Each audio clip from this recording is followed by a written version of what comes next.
Guys, welcome back. Today we're going to be talking about the book How to Win Friends and Influence People by Carnegie. Now, if you're an individual who's never experienced a level of communication before, in terms of you haven't put yourself in actively social situations, maybe not even an extrovert, I highly suggest you read this book. Now, if you are, I highly suggest you read the book. Now, why? The reason why is because it does definitely talk about how you can sort of progress relationships to a faster stage very quickly. If anybody's looked towards developing new friends or understanding what it's like to move to a new school, new workplace and stuff like that, they understand that eventually you do create new relationships with the people around you.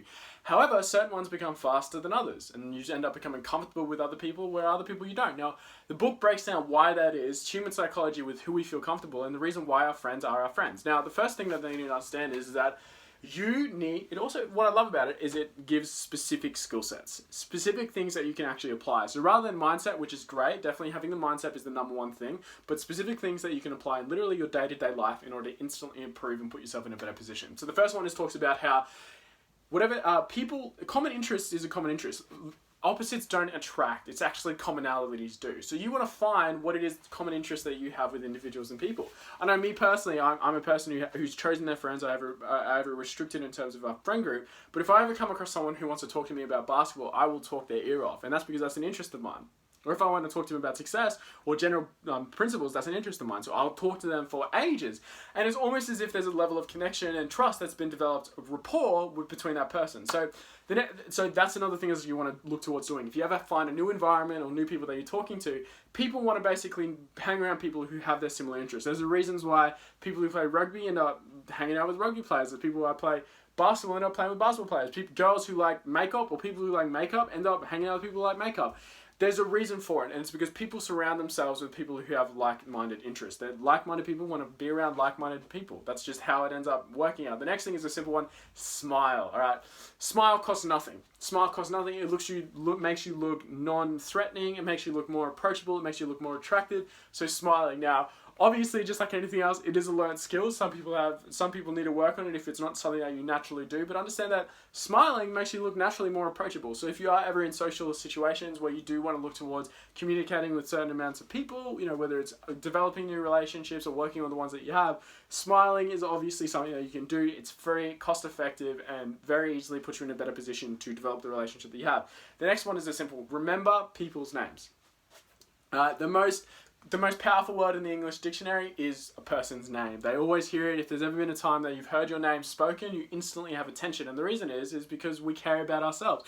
Unfortunately, we live in a narcissistic society. We always care about what's in it for me, what's in it for me, what's in it for me. So basically, utilizing someone's name means that they do care. It's a simple thing. Never forget it. If you can always utilize it, always utilize it. The next one is I encourage people to talk about themselves rather than yourself. Nobody wants to actually hear about what you have to say, generally speaking, but until you've heard a little bit about them. That's how it works. If you've ever come across those people who just want to talk about themselves, just want to talk about them, they're pretty difficult and unbearable to be around for the most part, especially in brand new social settings if you've just met them.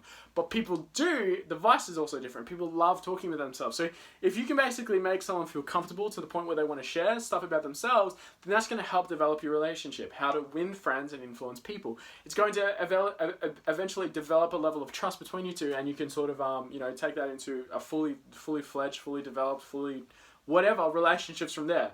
Right. The next thing that the book talks about is active questioning. Don't ask stagnant questions. Stagnant questions such as like, oh, what did you get up to this weekend? What did you get up next week? Have you played the new video game? Right. Those are questions that clearly are small talk. Those are questions that clearly show no interest. Something like an active line of questioning is like, oh yeah, so because whereabouts are you working at the moment? Oh, that's so interesting. I actually have a few friends about that. They said that it's actually really difficult to get into this part. Actively questioning about a certain topic shows that you have a level of interest versus just switching through a smorgasbord of a bunch of different conversations. When people sense that it's small talk, they're naturally closed off. No one likes it. But if they sense a level of interest and care, then all of a sudden their mind changes to, wow, I have a commonality with this person. Now, I understand that it's a little bit different, especially to talk about someone who you don't have an interest with. But if you don't have that similarity, for example, I have next to no idea about anything when it comes to hockey, when it comes to women's hockey, but I definitely wouldn't mind learning about it. I'm interested in it because you're interested in it, and I can ask you actively questions to learn, and I don't know, maybe I might be interested in it. If you have that approach to whenever you're talking to someone who have different hobbies and stuff like that, then you're always going to be an engageful person, someone that people want to be around, and you will develop more friends wherever you go. This is really applicable for if you are starting a new job, moving towards a new school, or looking towards to create a new friendship with a bunch of new friends. Understanding that people like people who have similar likes. Right? Find a commonality versus anything else. That's the reality of how people work. When you go when you go fishing, you don't fish with chocolate. A further thing that backs that point up is when you go fishing, you don't fish with chocolate. No, even though you love chocolate, you fish with worms. Now the point of that analogy is that you want to basically draw people in with the things that interest them. You don't fish with chocolate because fish don't like that. In fact, you don't get a cat to come close to you by giving it chocolate or anything sweet because it hates that. It loves the bitter, right? So you want to basically understand an individual's interests and utilize that in order to develop relationships. That's genuinely what it is. People don't like what you like, they like what they like. And understand that there's going to be a difference, find the commonality if you can, but people like talking about their own personal interests. So try to get someone to teach you stuff as another skill and tool that you can utilize.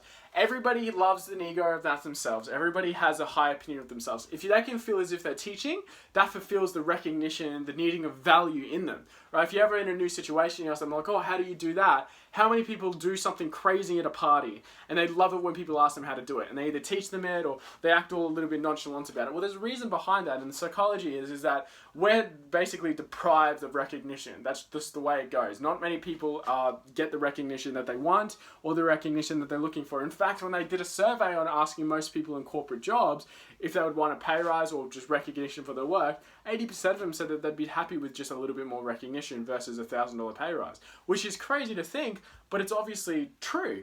So if you can basically put someone in that mentorship role or that teaching role, they're going to feel good about it, they're going to feel good about themselves, and in fact, they'll probably like you tenfold more. So understand that you can always learn from someone. So it has to be genuine teaching. Everyone has something that you can learn from them, either what not to do or what to do. Understand that you're never going to arrive, so you can utilize that to help develop the relationships around you. People love teaching. It puts them in a power position, it gives them recognition, right? Depending on their personality, they have a feeling of feeling fulfilled. Maybe they genuinely just like helping people. No matter what, it aids to the development of your relationship, especially understanding that you can always learn something from everyone. Now, the deepest principle in human nature is that we all are craving to be appreciated. The deepest principle in human nature is that we are all craving to be appreciated. So understand that, right? Give recognition where recognition is due. Everybody wants it to be genuine though. So a person who, even the most stoic individuals who are so closed off to receiving any form of compliments, understand that there is a recognition that they are looking to achieve. It's just at a higher standard. So if you can tap into that, understand what it is that they're looking towards accomplishing, give them compliments or appreciation towards that certain degree, they will, by default, feel good. It's just in our human nature. And 99% of us, there might be that 1% of people who are completely different or robotic, for the most part, our deepest innate craving in a human nature is to be appreciated. So give it where it's due. Of course, people like being around positive people. People like being around people who feel good, especially if it's new relationships, right? If you get caught into those negative relationships, that makes sense because you have a habit of forming that friendship. But whenever it's developing new ones, people want to be around people who inspire them, who drive them to do better, who basically, I guess, enable their goals, their dreams, their aspirations, or even their vices, things that they shouldn't be doing. That's why a lot of people like going to certain areas, because it's not that necessarily that it helps them get towards doing something that they don't like, but it enables them to justify it. So be positive, be promoting, be inspiring, but most importantly, find a commonality, give recognition, put them in a teacher's perspective. How to Win Friends and Influence People. I highly suggest you read it, especially if you have no basis for communication. If you have any sort of events coming up, whether it's moving towards a new social setting, new city, new job, new school, upgrading degrees, looking towards developing new friends because you're not happy with the ones that you do have, I highly suggest you read this book because there's so many more specific skills that you can implement, tools that can utilize you in social events to put yourself in a better position for financial success or just general success, whether it's relationship, happiness, no matter what, you name it. I highly suggest you read this book. Anyways, guys, that's it for Quick Notes with Chris. Quick Notes with Chris on. I highly suggest suggest you don't stop there. There are so many other videos that we do have on the channel for improving yourself and putting yourself in a better position. So if you like what we're doing, like, comment, subscribe, ring the bell, and if you think this might be applicable to you or someone else, share it with them, tell me what you think, but most importantly, never stop striving for success. Anyways, guys, I'm Chrisan, and I'll see you guys in the next video. All right, see ya!